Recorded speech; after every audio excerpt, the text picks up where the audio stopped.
വിജയ്, നിന്റെ അഭിനയം, നിന്റെ ടാലന്റ് എല്ലാം പ്രൊഡ്യൂസറിന്റെ അടുത്ത് പറഞ്ഞിട്ടുണ്ട്. Super madam. ഞാൻ നല്ലോണം അഭിനയിക്കും മാഡം, എന്നെ വിശ്വസിക്കൂ.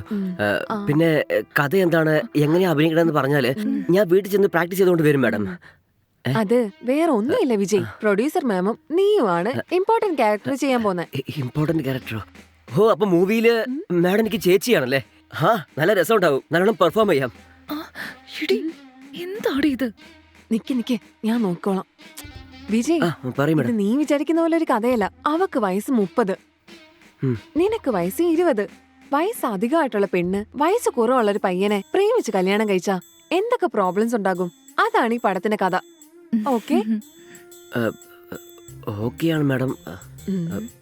പക്ഷേ ഇതിന്റെ ഫസ്റ്റ് മൂവിയാണ്, എന്തെങ്കിലും പ്രശ്നം ഉണ്ടാവോ? ഇത് കാരണം എന്ത് പ്രശ്നം ഉണ്ടാവുമെന്നേ? മറ്റുള്ളവരൊക്കെ എന്തൊക്കെയാ അഭിനയിക്കുന്നത്, അതൊന്നും കുഴപ്പമില്ല. ഇത് നല്ല റീച്ച് ആവും. ശരി, ഓക്കെ മാഡം. ഞാൻ വീട്ടിൽ പോയിട്ട് ഒന്ന് ആലോചിച്ചിട്ട് പറയാം മാഡം. താങ്ക് യു മാഡം, ഞാൻ പോട്ടെ. എടി, നീ എല്ലാം പറഞ്ഞ മുമ്പ് എല്ലാം പറഞ്ഞതാണെന്ന് ഇപ്പൊ വീട്ടിൽ പോയി ആലോചിച്ചിട്ട് പറയാന്ന് പറയുന്നു. ഒന്നുമില്ല, നീ നോക്കിക്കോ. ആ സൂപ്പറായിട്ട് അഭിനയിക്കും. നീ ഒന്ന് വെയിറ്റ് ചെയ്താ മതി. എന്തെങ്കിലും ആവട്ടെ, ഞാൻ നിന്നെയാ വിശ്വസിച്ചിരിക്കുന്നത്. ഒന്നും കൊണ്ട് വിഷമിക്കണ്ട, ഞാനെല്ലാം നോക്കിക്കോളാം.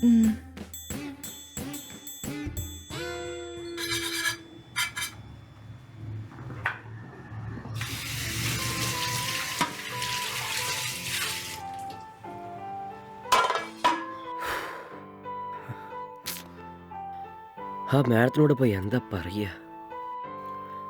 ഷൂട്ടിലേക്ക് പോണോ അല്ലെങ്കിൽ വേണ്ടേ? ഇതാണ് എൻ്റെ ആദ്യത്തെ മൂവി.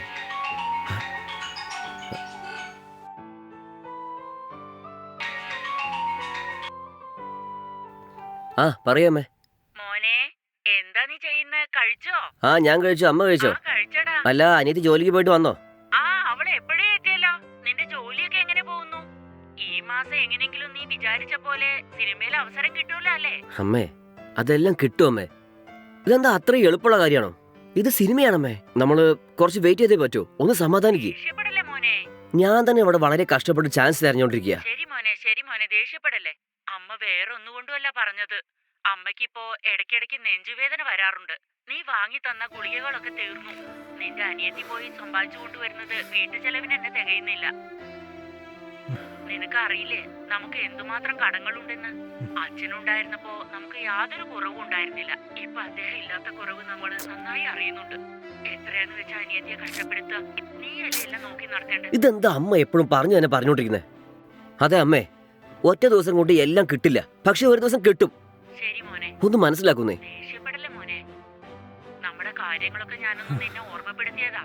ശരി അമ്മേ, എല്ലാം നടക്കും. ഞാൻ കടനൊക്കെ എങ്ങനെയെങ്കിലും അടച്ചേക്കാം, വിഷമിക്കേണ്ട. ഞാൻ ഇന്ന് രാവിലെയാണ് ഒരു ഓഡിഷനിലേക്ക് പോയിട്ട് വന്നത്. ശരി മോനെ, ഗുളിക വാങ്ങാൻ പോലും എന്റെ കയ്യിൽ കാശില്ല.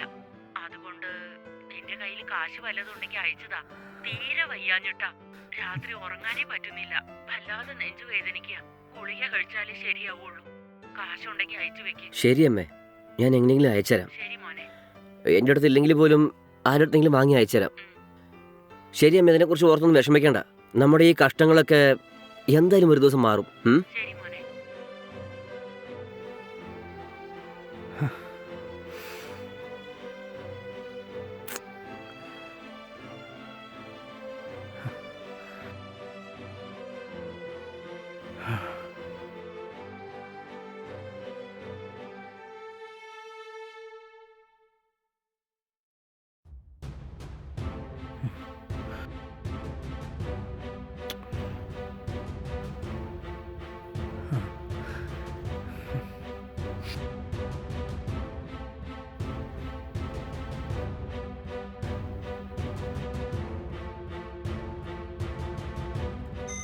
എന്താ ഇത്?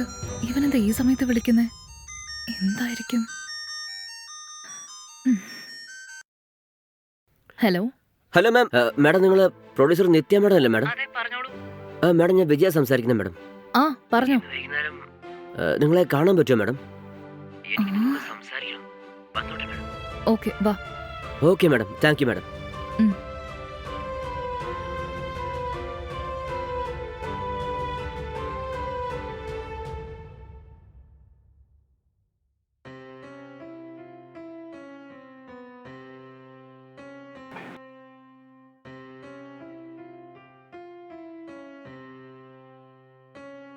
ഉം.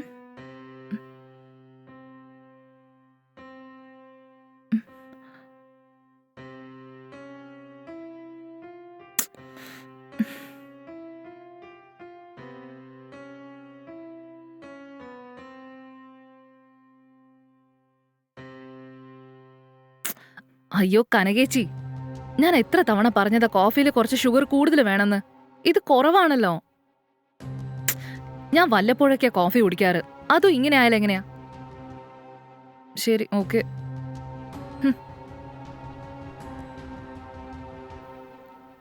ആ പയ്യൻ ഇങ്ങോട്ട് വരാന്ന് പറഞ്ഞിട്ട് ആളെ കാണുന്നില്ലല്ലോ. അവൻ ഇനി എന്താണാവോ പറയാൻ പോന്നെ.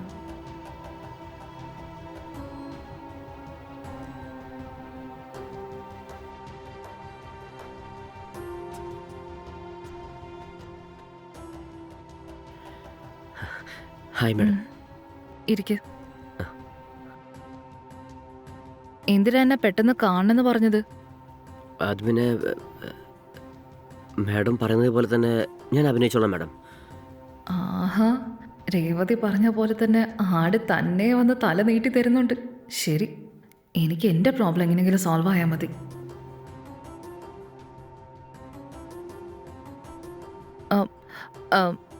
വളരെ നന്നായി വിജയ്, നീ ഇപ്പോൾ വന്നല്ലോ. അല്ലെങ്കിൽ നാളെ തന്നെ വേറൊരു പയ്യനെ കണ്ടിട്ട് അഡ്വാൻസ് കൊടുക്കാന്ന് വിചാരിച്ചതാ. അയ്യോ മാഡം, അങ്ങനൊന്നും ചെയ്യല്ലേ മാഡം. ഞാൻ നല്ലോണം അഭിനയിക്കും മാഡം. ഇപ്പം നമ്മൾ റിഹേഴ്സൽ ചെയ്യാൻ പോകുന്നില്ലേ, അത് കണ്ടിട്ട് വിജയ് നിന്റെ അഭിനയം കൊള്ളാന്ന് മാഡം തന്നെ പറയും. അത്രയ്ക്ക് നന്നായിട്ട് ഞാൻ അഭിനയിക്കും madam. Okay Vijay, please madam. Okay okay.